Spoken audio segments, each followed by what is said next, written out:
So this supplemental learning session is going to be with Dr. Samuel Baxter, currently working in a postdoc position at Clemson University in South Carolina.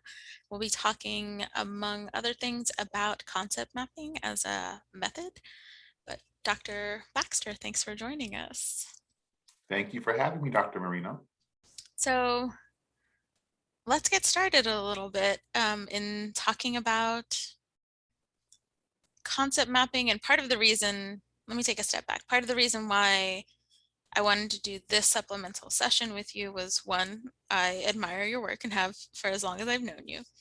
But two, this came up in a couple of classes in terms of moving beyond sort of the more academic way of thinking of things in terms of conceptual models and theory behind some of the work that we do in public health, and really thinking about what that might look like in a more practical and applied way in working with communities.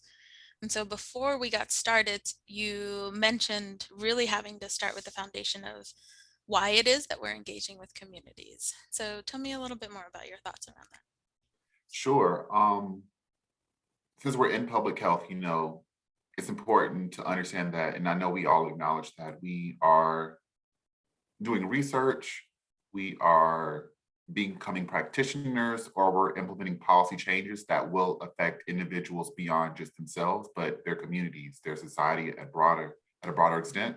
And so it's important for us to really think about, as we do research, why is it that we want to engage community people or non-academic people in that process? Communities is a word that I really don't like to use that much. I'd rather us really specify who we're talking about. For example, my work has a community engaged research component, but that's really about engaging young Black men who are not currently in an academic institution.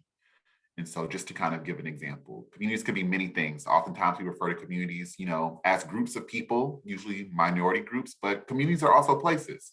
And my work also deals with place. And so for me, I really try to be very thoughtful in when I use the word community. But for the purpose of this conversation, engaging communities in research, people outside of the ivory tower academic walls is usually, I think, what we mean. Oftentimes we also mean by communities that, these are perhaps hard to reach populations or populations that we want to help, but we don't know how to, which is why I think it is important to do community engaged research as well. When we don't have the answer or don't know how, people who live with it, who have a shared lived experience or collective lived experience, they know what's wrong and they know what the issues are that they face or what they're battling or what they're coming up against. And they do have thoughts about solutions if we're only willing to listen and ask for their input. It's really why I think community engagement should happen in the research space or with research institutions. But I think going back to our first point, Yesenia, it's really about our intention, and we really need to interrogate our intention. Yeah. Do we want to do community engaged work just to say we've done it? Are we curious, or do we really have intentions about building relationships, rapport, and trust to actually affect change that will improve health outcomes for a given group of people? Yeah. I mean, even the notion of a hard to reach population, right? It has this implicit assumption that there's something deficient about that population or that group or that neighborhood, that community, to use the term that we've just talked about not necessarily using. I think sometimes it's easier to think about it as a hardly reached population, which then puts more of the onus on us as researchers and practitioners. It's not something that they're doing wrong. It's something that we're doing wrong, in that we're not effectively reaching the communities that we say that we want to reach, because we're using strategies that aren't appropriate for them. And so I All think I that have to say is correct. That is correct. so I think that brings up an interesting idea of sort of how we as researchers and practitioners, just public health professionals in general, approach communities that may or may not look like us, in the notion of positionality. As someone who comes from a variety of intersectional communities that have often been targeted for sort of public health efforts and interventions, and are talked about in public health literature as being the ones that are hard to reach or hardly reached, or the problematic ones. I tend to look at practitioners and researchers that come into my communities that don't look like us with a certain amount of skepticism. So I'm interested to hear your thoughts around our own positionality as public health professionals when we're engaging in community work. Sure. By virtue of us focusing on public health, obtaining whatever degrees or credentials to be able to practice public health or research public health, um, our positionality is now different than what it was before this. So while I am, a Black man from South Carolina, I am also a public health professional. And so as we think about COVID, family, friends are looking at me about what do I say? What am I going to do? They're coming to me as if I'm the one forcing them to get a vaccine with, of course, with themes of distrust and concerns. And they're looking for me for answers, but not answers in a way that is for me to give advice, but if I'm the enemy, because I represent public health to them, right? And so in that situation, my position now is different. It's not family, friend, son, brother. It's your public health and you're trying to enforce this on us, and we have a rational distrust of this. And so understanding my positionality as partly being an insider, identifying with the group based on my either background or lived experience or interest, but also being an outsider because I have, for me now, more education, I'm not living in the same area anymore, so I'm having a different geographical time context, but then also just a different focus or a perspective on life. As someone in public health now, I now have this outsider identity as well that can present a barrier to engaging with the people that I think I can and should and want to engage with. So positionality is important. It's important for us to acknowledge how our positionality can be a barrier. I want to emphasize that point once again. Just because I'm a Black person doesn't mean I can reach all Black communities. It just doesn't. And that doesn't cut it. And when you talk about skepticism, I think it's important for us to also acknowledge that we represent with our positionality institutions, right? And so if we're at UNC, part of even if you don't say it, if you're not from the area, you also represent UNC, which is an institution that might have caused harm or that might need to make atonement for some wrongs, whether you were responsible or not, that the community or people in that community still are holding and still have not had resolved or remedied. Yeah, I think that's a really good point.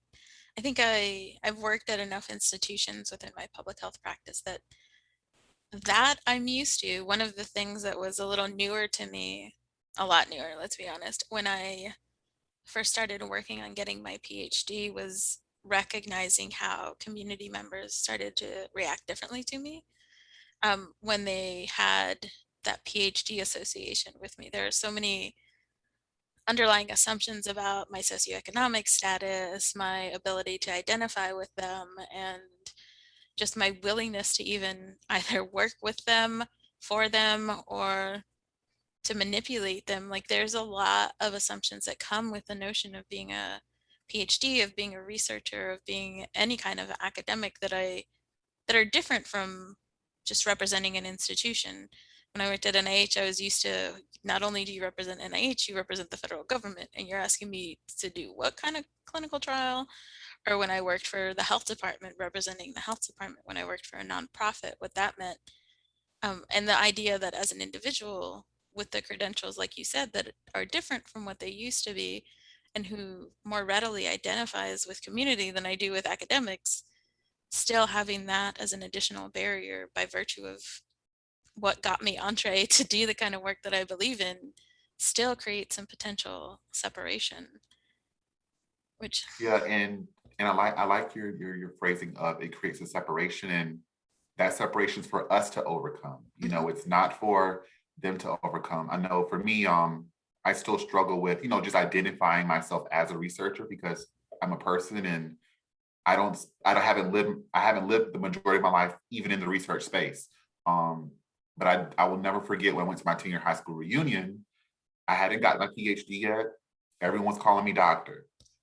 I could not escape it. I was just wanted to be Sam, but it was doctor this, doctor that, doctor this, doctor that. And I think for me, that's when I really had to grapple with it for myself.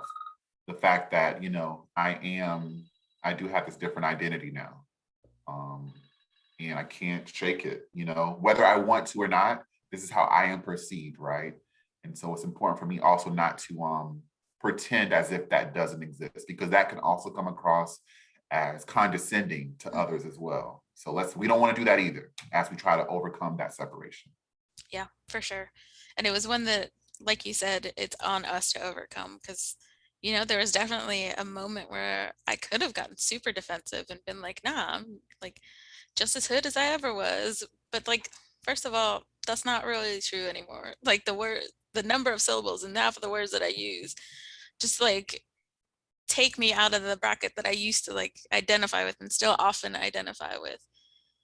And it's an interesting concept how as we talk a lot about unearned privileges and how you have to think about that in terms of your own positionality, but there's also like this navigation through earned privileges that means that you're constantly renegotiating your position within different contexts. I think it brings up an interesting idea about what it means to build community, what it means to work with communities, and what it means to try and build knowledge that you're, in community engaged work trying to share with communities.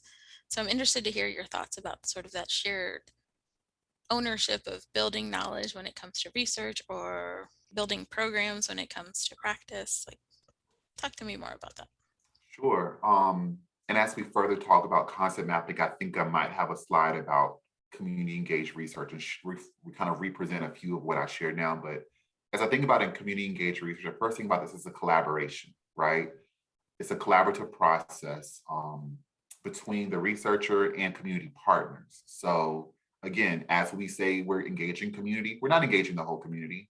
We're getting some partners, some representatives, some stakeholders, and to also acknowledge that the individuals who we engage with that represent that community may not be representative of the entirety in the diversity of that particular community and perspective of that community. But I believe that community engaged research is really purposed to help disseminate knowledge, whether I'm extending them to knowledge or they're extending knowledge to me. I would hope it will be reciprocity with both of those things, with the goal of contributing to health and well-being of that particular community. Now, there are many ways to do this.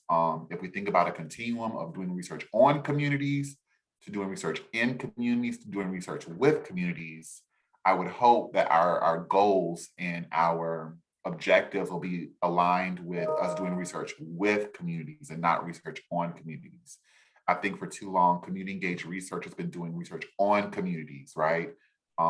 Where, if they're not involved in the process, essentially, we just come there, we say, hey, we're doing the study, we'll give you some money. And those who think that's enough for them, they'll participate. Um, but you really haven't engaged them in the process of even just thinking about, does this study matter to you? Do you see a benefit in the study? Doing research in communities. That I think is where most of us in public health kind of are now, where we might have a relationship with some community partners, and the relationship goes to the extent that they're cool with us coming in, collecting data. We may share findings, we may not, but they're just okay with us entering because we haven't caused harm to them. They're okay with the way that we enter and exit. But I would encourage all of us, which I think concept mapping can help us do and at least start have a foundation for, is doing research with communities. That involves them being a part of the process of idea formation, as far as the objectives that we want to even focus on, picking the health topics, and also engaging other community members in the research process, and also sharing findings to other audiences that the community partners feel need to know the information that we have. So shared ownership is the gold standard, in my opinion. Go ahead. It makes me wonder where on the spectrum, or even if it's on there, the notion of doing research for communities. So like reversing those power dynamics where you're a servant for the community as opposed to like, I'm always going to hold a little bit of power. Yeah, What- Yeah, no, I love that. So when you say that, I think about, I believe it's Toni Morrison who talks about, writing for us and about us. And I think this part about doing research for communities um, is kind of similar to that language. So doing it for them means that we are just stewards of Mhm. the research. We don't own it. We have a certain expertise that we're leveraging for their ultimate benefit and utilization. So I think that is definitely something that um, that aligns with it. Yeah, I mean, I think that's a good segue into you giving us a bit more details about your approaches to concept mapping, what concept mapping is in general, and some of the ways that you've used it. So I'll shut up for a little bit and All let right. you do your thing. All right. I have a few slides just to give you all a foundation because I think it's always good just to see things in an organized fashion. So I have just a few slides that I'll be sharing. Okay. So I will first say that I attended a concept mapping training that was conducted with the Center for Health Equity Research at Clemson University during one, I think their summer intensive. And so I was actually trained in concept mapping by the Concept Mapping Institute, which is at the University of Pittsburgh. So starting again with community engaged research, really collaborative process that creates and disseminates knowledge. Again, the goal for us is, of course, to contribute to our discipline, but it should also equally be to strengthen the well-being of the community. I've already kind of talked about this continuum doing research on communities, so with communities, but looking at the bottom, I think can kind of help us to operationalize exactly where we are in that continuum. So we know about outreach, which I think is what a lot of public health has kind of been founded on. But we can consult them, they can be involved, we can be collaborative with them, and then they can also share in the leadership, which is decisions about what research is done and how even to do it. But what is concept mapping? Concept mapping actually started in the business sector as ways just to think about and get ideas to come up with an agenda of what they're going to address and prioritize as the company moves forward. But overall, concept mapping has now become a structured process focused on a topic or concept of interest that involves input from stakeholders. These stakeholders in our context would be community members or community representatives that produces an interpretable pictorial view of their ideas and concepts and how these are interrelated. So this is an article by Vaughn and colleagues that was conducted in 2017, and it demonstrates how concept mapping has been used in public health. So of course, we see lots of stuff, and it's very busy, but if you look at the columns, those that are shaded that darkest tone of gray are the number of articles that had high community engagement. The ones that are in the lighter shade of gray were those that had low to moderate community engagement, which I really appreciated them showing because while, again, we think about content mapping as community engagement, there are levels to it. Is it high, low, moderate? So just looking at the second column, for example, this is about public health and well-being. The first column was actually mental health, which I thought was interesting. We also have one about community empowerment, sexual health, cancer, the healthcare system. So concept mapping can be used in a broad array of public health arenas and entities, and again, focused on input from a variety of stakeholders representing different lived experiences and community contexts. So the benefits of concept mapping. I believe it's to generate a conceptual framework of how a group views a particular topic. As I, being trained in health policy, think about the policy making process and making a policy agenda, the first thing we think about is defining the problem. And I think too oftentimes we define the problem as ourselves, or we allow a colleague or a friend to define the problem as opposed to an individual who might be experiencing that problem to actually define it in a way that's more accurate, which definitely leads to the implications of developing that policy. So I think concept mapping's greatest benefit is you generate a conceptual framework of how a group views a particular topic. This visualization makes it easier to understand and remember among stakeholders. They have a frame of reference and not necessarily a piece of paper to think about, but they can actually visualize what they were talking about. Again, it's a participatory approach. And as I said before, findings can be used to define a problem, to inform policy, and also develop interventions, which is what I would encourage us as public health practitioners to do. Use concept mapping and engage with communities to identify and define problems or even solutions that could inform local policy and then intervention approaches. Some of the challenges of concept mapping is that this is not easily transferred to different stakeholder groups. So your concept map reflects what that particular group of stakeholders feels about a particular topic. So it's not completely exhaustive or representative of what an entire population may think, which is important for us to consider. The software is fairly expensive. It's not necessarily cheap, but they do offer some student discounts for some of the more commercialized products. And also, it's also difficult to coordinate logistics between research staff, stakeholders, and if you're doing this in person, between the sites. This is definitely time consuming and is also resource intensive, but I still think it's worth it. But I just wanted to be upfront with what some of the challenges may be with concept mapping. Now I'll briefly talk about this as a participatory research method and talk about the steps of concept mapping and then the sessions of concept mapping. So concept mapping has 6 steps overall. So we have the preparation step, which is where you outline research goals, you determine participant recruitment processes. Hopefully this is where you would engage community stakeholders. Then there's a generation step, which is, I'll get into that later because it's one of the other processes. And we have structuring, we have representation, which is where we kind of do the statistical analysis part.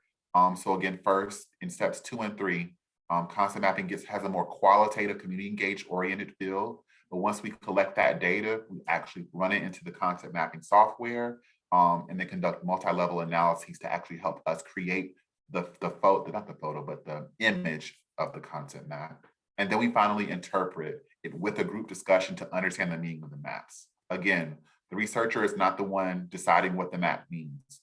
This is definitely a collaborative process with those who are involved in creating the map, which again, hopefully takes away some of the power dynamics that often exist when researchers engage with community participants in research and really allow their voices to be elevated and prioritized as we make meaning of the information that was gathered. And the 6th step is utilization, which I think is the most important. How can the findings be used? Will they be used for community advocacy? Will they be used for policy? Will they inspire future interventions? Next, concept mapping occurs in 3 activity sessions. And so brainstorming, sorting and rating, and interpretation, these were again all parts of the process of 6 steps of concept mapping. And so out of those 6, 3 are the actual sessions where community members are directly engaged. So with brainstorming, we're brainstorming an idea. We're brainstorming and generating ideas based on a particular focal question. And that focal question ends up being what we're actually focusing on learning or understanding. Next, we'll do sorting and rating, where individuals will individually sort the statements that were brainstormed in response to the focal question into categories that they felt are conceptually similar to make meaning of it for themselves as individuals. As individuals, once again, they will then rate the brainstorm statements on a scale of least important to greatest importance, or most immediate to least urgent, however they would like, however you all agree to on a Likert scale, rating to prioritize the statements. And then once each statement is rated, we are able to then enter it into the concept mapping software to understand really how people prioritized the different items in the concept map. And finally, the group is presented with a concept map. They agree on the final amount of clusters, which I'll explain later, that the concept map does demonstrate. They'll label them, and then we'll talk about what does this mean for us? What are some solutions that can be reached through it? And here, I think I just go through briefly what kind of each step entailed in a little greater detail. Again, preparation is the foundation. It's important to think about who will be at this table, right? And so this is important as we want to engage community researchers as partners, community members as partners in this research. We need to think about who's at the table from the very beginning. This does take time. It definitely took more time than I thought it did when I did it. Next generation, again, the goal is to develop a list of statements for use in subsequent steps. Just a little bit about the setting. This is actually thought of as if we were able to do it in person. I ended up having to do my concept map during the coronavirus pandemic as we were finding out about it. So most of mine actually was adapted to be done online. So I won't spend too much time on this, but I can definitely provide these slides to Dr. Marino if that would be helpful. Data entry, I think, is an important part for me to highlight with brainstorming, where you enter all statements into an Excel spreadsheet. This is actually where I engage with my community advisory board, who was helping me with the beginning of my concept mapping process through its ending. And we collaboratively decided on which items would actually become our master list. Because participants in multiple group discussions will come up with lots of ideas, but we have to condense them to be able to say something about it. Structuring, again, is the sorting and rating activities where the groups will prioritize items. This also talks about the setting, supplies, and process of sorting for individuals. Rating, once again, they're able to do this independently, which I think is important to reiterate. You want to make sure there's enough research staff for questions and to check that the data is complete is another important part. Rating kind of feels like, them filling out a survey, which is probably the most boring part of concept mapping. But it's important to make sure they're doing it completely and using a full range of the scale so that, every number, if it's a 1 to 5 scale, every number is represented and we don't have everything as a 5 and everything as a 1. We want to definitely see the heterogeneity across items so that we can actually be able to determine what should be prioritized.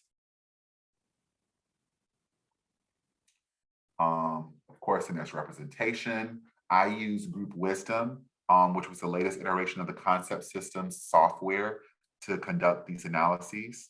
And there are also free demo sessions you can also sign up for if you're interested in learning more about those as well. They'll kind of walk you through it, and there might even be some YouTube videos as well out there about how this actually works online. So we're getting to the concept map finally. So after individuals have brainstormed the statements and me in collaboration with my community advisory board have identified which statements we wanted to allow to move forward in the concept mapping process, we eventually end up with a point map. Now, it's important to look at the points. There are several points spread all across the map, but each point has a number. Each number represents or is related to a particular statement. So the statements that we finalize are then numbered 1 all the way up to the last number. And I think for this example, it goes up to number 70, which is right, if you can see my mouse, yeah, it's right here. So the least and the greatest kind of are similarly in the same area. So that's the first thing we do. What is important to note is the distance between the points. The distance between the points demonstrates how frequently participants who were engaged in the concept mapping study sorted the particular statements in the same group. And so what we can kind of say from this is if we look at number 70, people rarely sorted number 70 with number 6 at the bottom, which is demonstrated by how far apart on this particular point map they are. Then we get a cluster map. Cluster maps is really how we think conceptually about the concept map. So again, the points where they are have not changed, but what has changed is in collaboration with the participants, we will then kind of draw boundaries essentially to identify, clusters that might be statements that might be getting at the same concept to form clusters.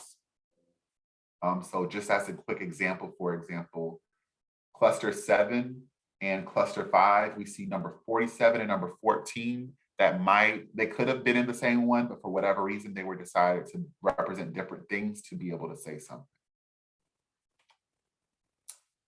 Now with interpretation, it's important to invite participants back who participate in the sorting and rating sessions to just discuss and interpret the map. The focus is to further understand, once again, the meaning based on the research goals. You can do this several ways. I'd encourage it to be a small group breakout first, then come back to a larger group to get different opinions from people and not to be swayed by groupthink as to what this means. And this again talks about the setting, supplies, and process of it as well, if you wanted to implement this in person. And the last thing I'll talk about quickly is utilization. And I think it's once again the most important, because we think about, so now what does this mean? Where do we go from here? It's important as we think about community engaged research to not let it end with the research process, but really to think about what can we do with the research? How can it be leveraged among community partners to actually affect change? So some little bullet points I have here are to identify research and practice implications, to determine if there are any policy implications for this, and then to decide if there is a sustainable way that researchers and community partners can share this data and also equally utilize for it. One example of this is, since my particular work focuses on men, is to think about Men's Health Month, which is June, and think about some of the local organizations that deal with men's health, and present our findings from our concept mapping study to those groups in partnership with community partners. So I'm not the one speaking. They are also speaking as well. Also thinking about ways for them to be included as authors on manuscripts or other publications and media outlets, even if they don't necessarily value it as much as I might, still include them to demonstrate that it was an equal partnership. So I will stop sharing my slides and I'll hear some questions if you have any questions, Yesenia, or we can keep talking. We'll probably do a little bit of both. All right. I want to echo what you ended off with, which was making sure that your partners are also your co-presenters. I had the opportunity at Minority Health Conference to see you and your community partners present, and it's just both refreshing and impactful to see, like in academia, we tend to have like this, like you said, this vague concept of quote unquote community, and have it be detached from humans to the point where we stop seeing them as humans, right? We see community as like this monolith, which we know it actually isn't. And so to have them be active participants and active presenters and the people that you deferred to on a regular basis for their expertise, I think was just, it provided for such a great learning experience. Definitely for me, but I'm pretty sure for the rest of the audience, given the number of questions you all got and like couldn't get to during the session. So I definitely want to echo the importance of having that be part of the entire experience, right? Like it's everything from conceptualization to dissemination. And I want to add one quick thing to that, to say that this was also an important and impactful experience for them as well. As people who are engaged in research or public health programming, we begin with the end in mind. Mhm. But our partners are going along for the ride with us. They don't really have an idea of what the end will be. They don't really have an idea of the validity of what we're doing or the importance of what we're doing. So this was actually their first snapshot, because we weren't fully done with the project at that moment. This was their first snapshot to be like, oh wow, like we're doing something already. We don't have to wait until the end product to see the benefits of it or the impact it's making. So it was a great opportunity for them to really see, like, yes, I've been telling you all you've been working hard and you're seeing like the fruits of that already come out. So I was really happy we had that moment together. Yeah. Talk a little bit more about what that was like for them to reflect on, the first time they actually got to engage with the academics. Um, in the beginning, I told them, and I guess this is a lesson that I had to learn. I was like, we're going to present at conferences and this and that. And they were like, okay. They didn't care. And so when this opportunity came, I was like, you all, this will be a great opportunity for us to present.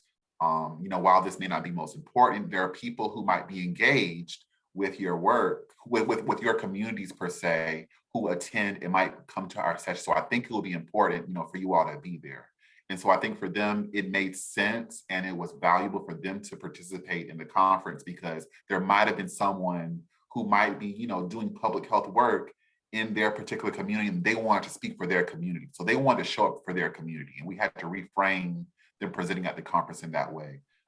As they came up with their presentation slides, I got lots of calls, lots of texts, lots of anxiety over it. And I told them, we're going to have a few slides, but you just speak from your heart. I said, you are the expert in your lived experience. which is why you have to speak for this part. There's no right or wrong way to do this, but we did come up with some like kind of things to just make sure everyone had some symmetry across. But it was all created by them. I came in and did the research thing at the end, but they were the ones getting the questions. They were the rock stars there, and so I was happy that that moment let them know that they are just as valuable and essential to this work as I am, because I think even in all my effort to break down those barriers and to build rapport and to acknowledge my positionality and unearned privileges and all of this, there still is a power differential, right?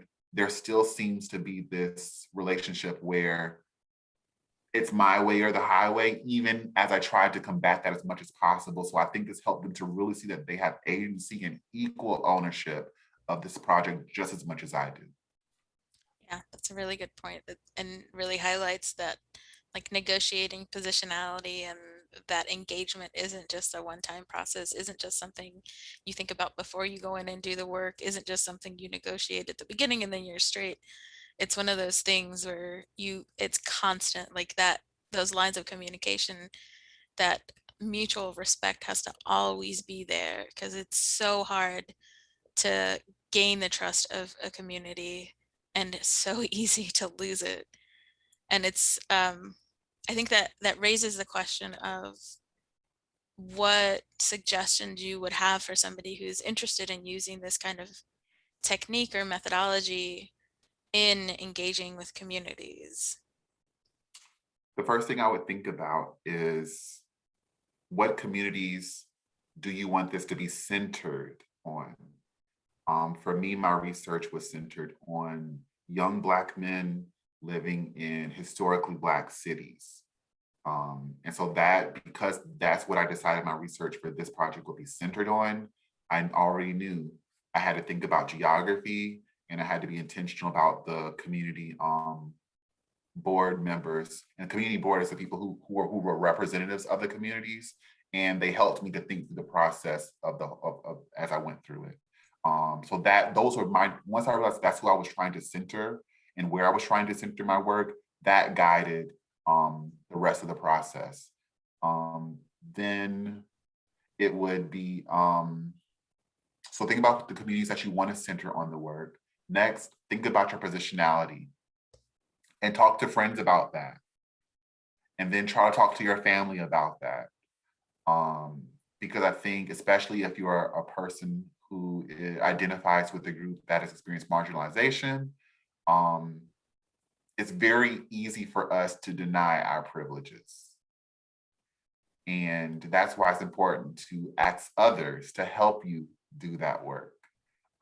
For example, my committee had full faith that I could reach these young Black men who I have never met in one city that I had only been to, I think, twice before thinking about this. And I was like, I'm not too sure.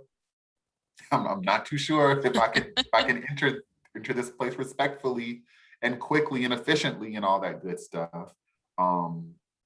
And so it was definitely having people check me on my privilege. That's the start. Then it's identifying the community members. I would encourage, if you're going to do content mapping, if you're going to engage with communities, have a community advisory board. There's lots of literature about what community advisory boards are and how they're beneficial and important, and I would say integral to community-based research. But think about a community advisory board and think creatively about that. Get some, what I would call, non-traditional stakeholders, if you will. So for example, one of my community stakeholders was a Black woman. And the question, like, well, if you're doing Black men stuff, why is this Black woman there? Well, she's in relationship with Black men. She has a brother who's a Black man. She has a son who she's raising to be a Black man. So I think she would offer great insights. And she also had a public health knowledge as well. So that I invited her to be a community advisory board member. There was also a guy who was a former, high school athlete. I found out about him. You know how, you have the high school athletes who you think they're going to do great things. He, I think, went overseas to play pro ball, and then he came back, and for some reason now he has this huge vision and passion for uplifting youth in his particular community. He owns a restaurant in his local hometown, and so thankfully he was able. I thought that was a shot in the dark, Um, but he agreed to be a part of it as well, just to kind of show some non-traditional people. And then, of course, I had people who cared about public health and operated in public health who identified as young Black men as well. I had a college student who attended a historically Black college in one of the historically Black cities. And he was a public health major. And so he fit all of these categories for me. He was a community advisory board member. He wasn't, the head of a healthcare organization or those things, but he truly represented, and he gave a lot of great insight about how the flowers were just sucking. He was like, this isn't going to work. Put a QR code. We got iPhones now. So yeah, I'll digress on that. Great. Was there any, I think those were all of my questions, although we could probably sit here and talk about your work for a lot longer. Was there any sort of parting words or final things that you wanted to share? Um, if you don't hear anything else, know that engaging communities in research takes time. It takes more time than you think. They're not on your timeline, you're on their timeline. So this was part of my dissertation work. It was the first project I began, and it was the last project I completed. It takes time. Um, Also, try your best to create an environment that shares responsibility, that shares accountability, that encourages conflict and disagreement with what your vision may be. It's important. And also think about what is the next step. Um, we always get those questions, but your community partners will also be asking you, what's the next step? What are you going to do with this data? Who are you going to share it with? So already think about those things as you approach to engage with them. And also, if you don't feel you can do it, don't do it. I would say let's not be reckless with communities as we engage them in the research process. They might have had good experiences before or no experiences before. And so our experience with them as equally as important to them as it is to us. So let's not be reckless with them, but be very intentional and very careful. Great. Well, once again, thank you, Dr. Baxter, for the time and the expertise that you've lent to this. Thank you all for having me. I'll be sharing my contact information with Dr. Marino. Please reach out. One thing I tell all students, especially my students of color, is get your follow-up game up. So send me an email. If I don't respond to the first one, send me another one. So many doors happen with the conversation and with the connection. So if you feel inclined, I am totally open to you connecting with me. Okay, well then I will put that information in the description box. And with that, thanks for joining. Thank you.